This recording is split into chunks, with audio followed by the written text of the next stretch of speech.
This video is not for professional snowboarders, it's not for snowboarders who have already been on a few trips, it's not for snowboarders who have been on ski seasons. This is beginner snowboarding friendly, okay?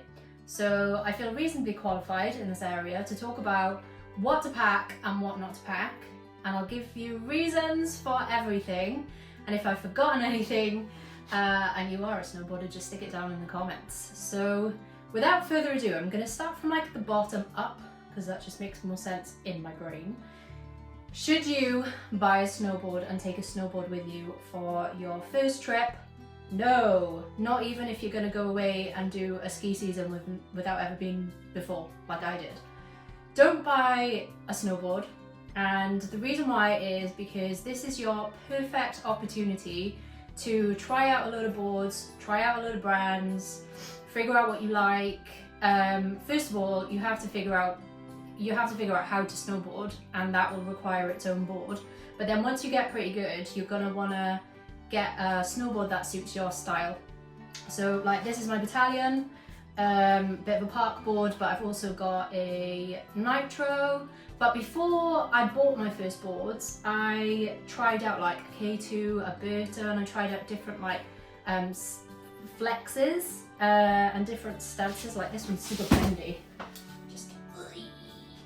I got bad knees at the minute, so that probably wasn't the best demonstration. But anyway, should you take your own board? No, it's a faff. You don't want to pack it either. Go and rent a board and test out some boards. And same goes for your bindings as well. So, and when you do eventually get a board, we can talk, and we can talk about what bindings to put on your board, etc. So, step number one, don't pack that. Counterintuitive. Okay, next up, booties. Should you buy some boots? I mean, you don't have to, okay? I did because the thought of putting on like stinky boots that have been worn by hundreds of people really didn't appeal to me. But my friend always rents boots, and they're worn in, they're super comfortable, so she has never had an issue. So my only advice is that if you do buy boots, go with Vans. They're like the most comfy, and I'm not sponsored or paid by Vans. I just love my boots, and everyone who's got boots from Vans loves them. And then my other tip, if you do buy your own boots, is get laces.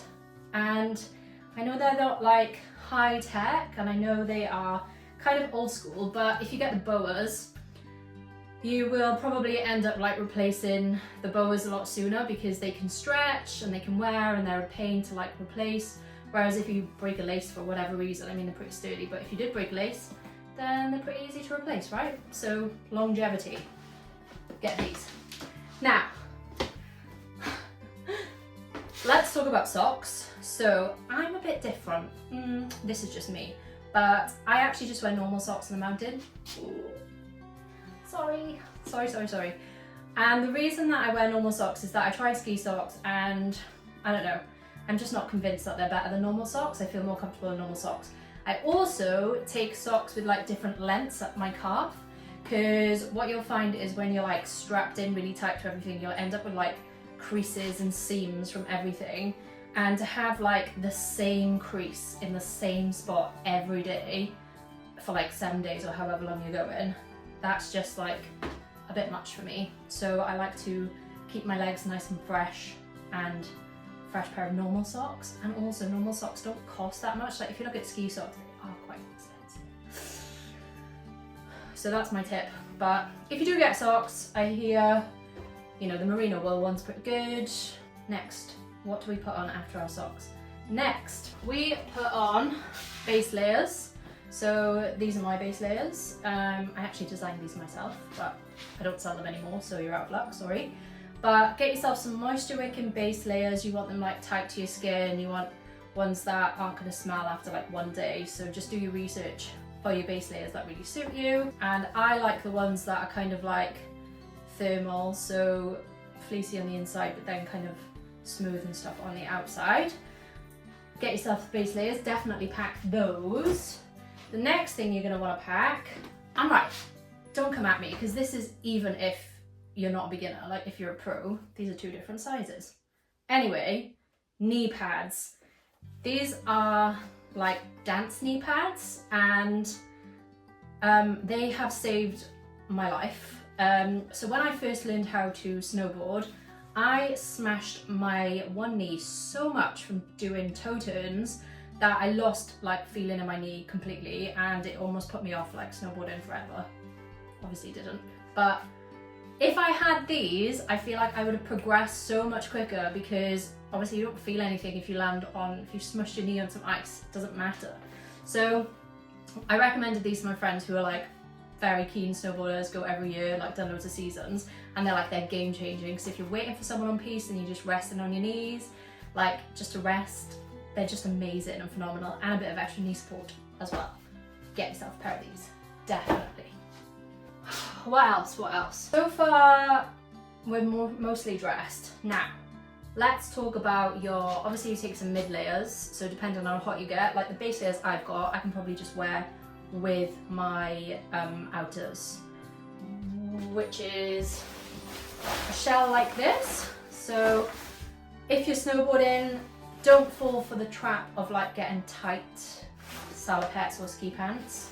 Get yourself some nice loosey-goosey ones, because you're going to want all of that movement, and you're going to want to, you're going to be bending and sitting down and standing up a lot, basically. So get yourself some nice ones. I also own a bib, and I love my bib. It looks so cool, right? This is a pro tip as well, get the men's stuff. Sorry, but they are like so much better than the women's stuff. I don't know what fabrics they use in the women's, but it's not the same as the men's. I broke like 3 pairs of ski pants like in the seams that were like women's ski pants, and I've had these now like forever, and they are still going strong. They're just like indestructible. They're so good. So that's just a tip. Like if you are, going out to buy stuff, just get the men's stuff. Fits fine. I've got a little unwanted pee hole here, but that's fine. That is the downside actually of a bib. I love my bib. I love riding it, especially in spring when it's like really warm outside, and you just want you could just wear this and a jacket if you wanted, or even a hoodie. But it's a pain to go for a pee, man. Oh my god, if you want a little wee on the mountain, this is a faff, because you have to, it's like wearing a jumpsuit or a play suit. Lads won't know what that is all about, but anyway, it's a faff. So yeah, it's great for like spring ski days, but just be prepared for the faff. So you could just get yourself normal ski pants and a normal jacket. When it comes to jacket, you're going to look at like 10k waterproof. Same goes for your pants, 10k minimum. I see like 5ks everywhere, just go for the 10k. Next, obviously you want your mittens. Worth spending a bit on mittens, because out of everything, they're going to be probably going through the most. Like, also, your board that you're going to be carrying is going to have like sharp edges, so you probably need like a little bit of durability underneath your mittens or your gloves. I prefer mittens because I get really cold hands, and I feel like when my hands are separated, they get colder, whereas when I can just like ball them in fists, they're fine. So yeah, worth spending a little bit on gloves and getting some durable ones. Next up, a buff. You definitely want a buff, because it gets cold out there. Even if it's like a lovely hot day, as soon as you pick up any speed, I'm presuming you're going to get good in like a few days, your neck's going to get cold, and you're going to want to like protect yourself. So this is my cute little polar bear one. Next, obviously, they used to be really unpopular. I love mine. In case I have a helmet. Would you rent one of these? You can probably rent one, to be honest. And when you are down for buying a helmet, make sure that you take your helmet and your glove and your goggles together. Or sorry, make sure your goggles fit with your helmet on, basically, because if you're like, you don't want your goggles to be like down here, or like trying to struggle with like this line. So yeah, bear that in mind. I always get a vent as well, because it can get pretty warm out there. So get yourself a vent. A note on hats. I love this hat, but why is it a dumb hat to take snowboarding? Because if it's a particularly cold day and I want to wear my hat and my helmet, it's not happening. So yeah, just be aware of that. I skipped out goggles. I should have spoke about goggles, but we're on the head, right? It doesn't matter. So goggles, I've got Sun Gods. You want to do your research into your goggles because don't get magnetic. I've seen horror stories with magnetic, just ignore those. But you want to get the right lens. And if you are spending out on goggles, so I get these because they've got replaceable lenses. So you can just buy the lens, so you can keep the goggle strap and everything. You can just get replaceable lenses. Side note, get yourself a little cover because it is devastating when you scratch your goggles. But you want to get different ones for different conditions. So as a base, I would say get yourself some low light goggles, which are going to be more like orangey. And that is for like whiteout days when you can't see in front of your face, but you can see the contours of the snow a bit better. And then you can get yourself ones like these, which are more suitable for like cloudy sun. And then you've got like loads of options for that. So pack yourself those. Next, you're obviously going to be going with your mates. If you've seen my snowboarding video, you know that we have a bell and it's called the Jerry Bell.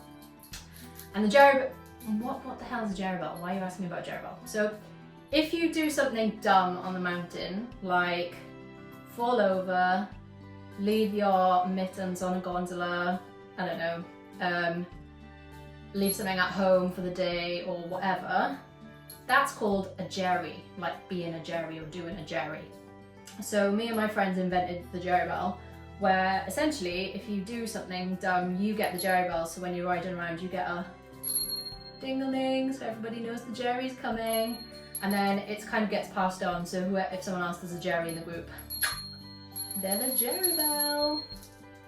Great little tool, lots of fun. Bonus tips, pack your paracetamol. Need I say more? And for the girlies, your hair can get hella dry out there. Speaking from, experience, I just coat my hair in a hair oil, like literally lather it in hair oil before I go out to protect it. Now, I can pack all my stuff away until next season. Let me know if I missed anything. Put your own packing tips in like comments. If you want more videos, like for more snowboard videos, maybe for people who have been once or twice and want a few more tips, let me know. Okay, bye.